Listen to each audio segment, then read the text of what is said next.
These are retailers with large capital outlay and volume of activities. Let us look at the characteristics or the features of large-scale retailers. 1. They purchase goods from the producer in a bulk. 2. They normally work on the basis of public or private limited companies. It means that large-scale retailers operate as either public or private limited companies. 3. They involve a lot of capital. It means that a lot of capital is needed in order to start operating a large-scale retailing. They invest heavily in fixed assets. If we talk of fixed assets, we are talking of those assets that do not change as the business is taking place. A typical example might be a computer. They employ specialist staff. They arrange transportation from the producer. They sell on cash basis to end customers. Since they sell on cash basis, it means they do not sell on a credit, except the departmental store. The departmental store sells on a credit. Next, they do not provide a home delivery. Next, they are mostly located in city centers except the hypermarket. The next point is that prices are clearly marked. Alright, let us look at types of large-scale retailers. The first one that we'll be looking at is the departmental store.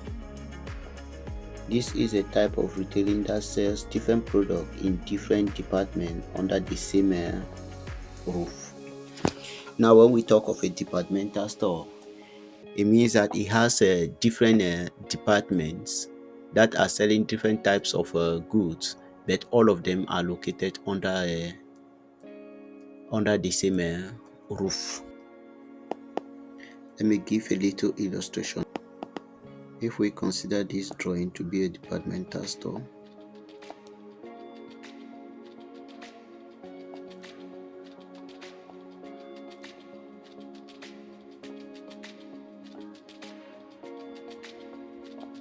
so you have department 1, you have department 2, you have department 3, you have department 4, you have department 5, and you have department 6. All of them are found under one roof.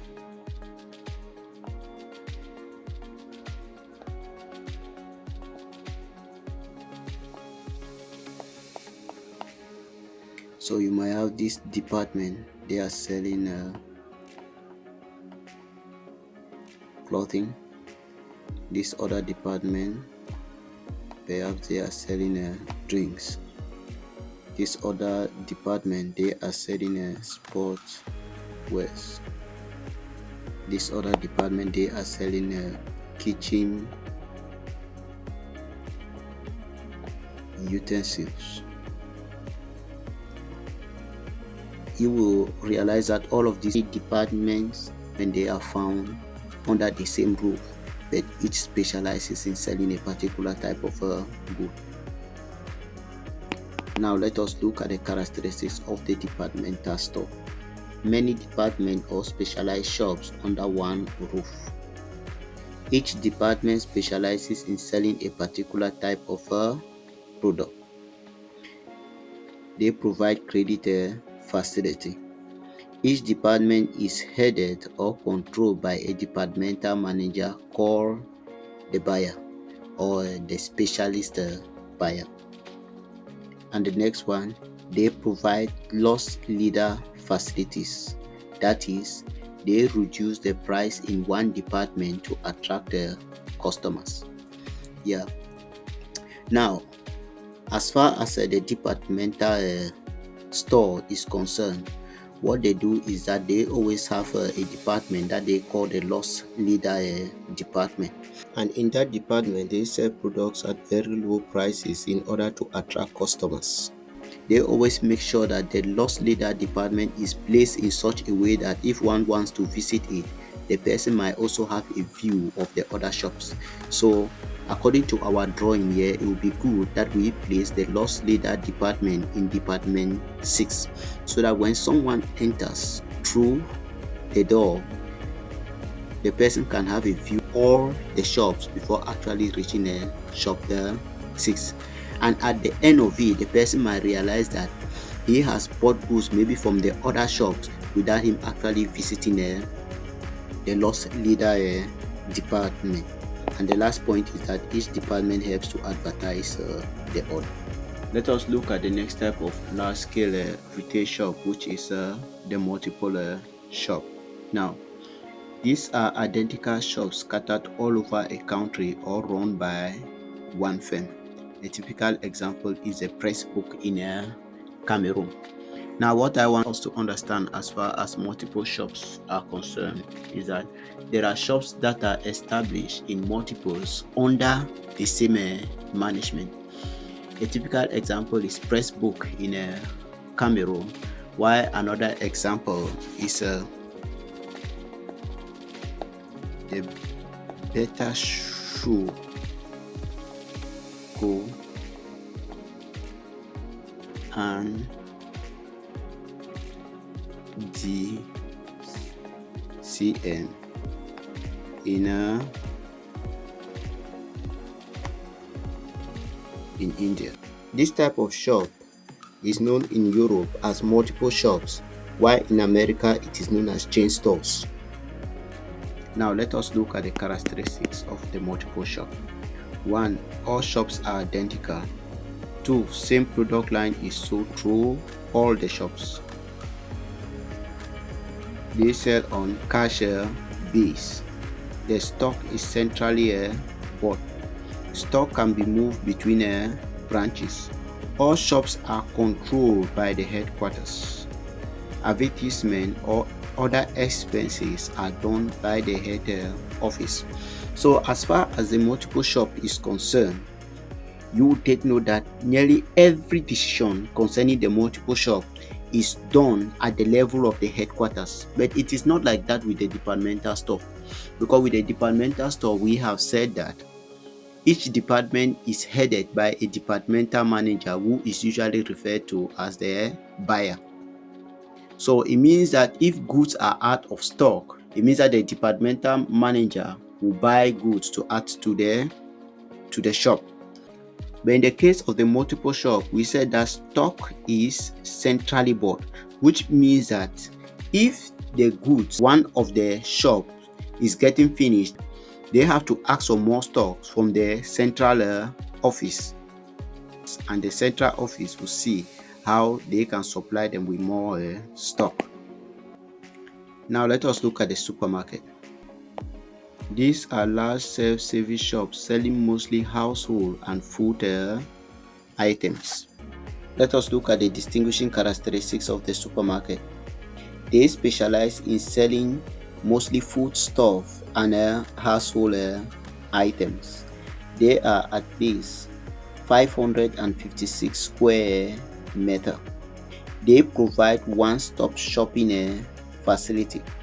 They offer self-service. When we talk of one-stop shopping facility, someone can visit the shop and buy all the items that he needs. And when we talk of a self-service is a case where you attend to yourself when you visit a shop. What happens is that when you enter into the shop, they give you a basket and you move around the shop, picking up your own items and putting them in the basket, and after that you go and present the items to the counter. Now, self-service always results in what we call impulse buying. Impulse buying means buying something you never intended to buy, or what we also call unplanned buying. Because as you are moving in the shop to pick up the item that you actually came to buy, you'll be seeing other items that are being displayed in your eyes. Maybe you are forced to buy one of the items. Alright, let us look at the hypermarket, or what we also call the mammoth supermarket. Hypermarket are also called mammoth supermarket because they are larger in size than the normal supermarket and they provide wider range of goods. Now let us look at the distinguishing features of a hypermarket. They are mostly found in the outskirts of the town and are not in the town shopping centers because of their size and because lands out of towns are cheap. Next, they have at least 25 checkout points. Next, they provide car parking facilities to their customers. They provide social and entertainment facilities to their customers like swimming pool, restaurant, and playing grounds for children. They provide a very wide range of variety. They operate late at night. They occupy a space of almost 5,000 square meter to 28,000 square meters. Now, I want us to understand that this hypermarket is always located out of town. The reason for which they are located out of town is that they occupy a lot of space, which is very difficult to find in the city.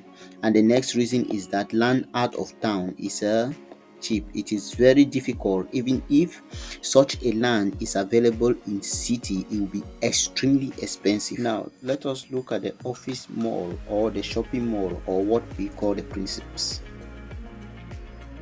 A shopping center or a shopping mall is a number of shops with services such as banks, restaurants, seats, grouped in an area from which all traffic has been excluded. Sometimes the existing street is closed from everything except from a pedestrian. As far as a shopping center is concerned, there are different types of shops at the center. You might have banks, you might have restaurants, you might have insurance offices. You have different types of businesses that are operating at the center. And what we should also know is that it is completely excluded from traffic, so there is no traffic around that area.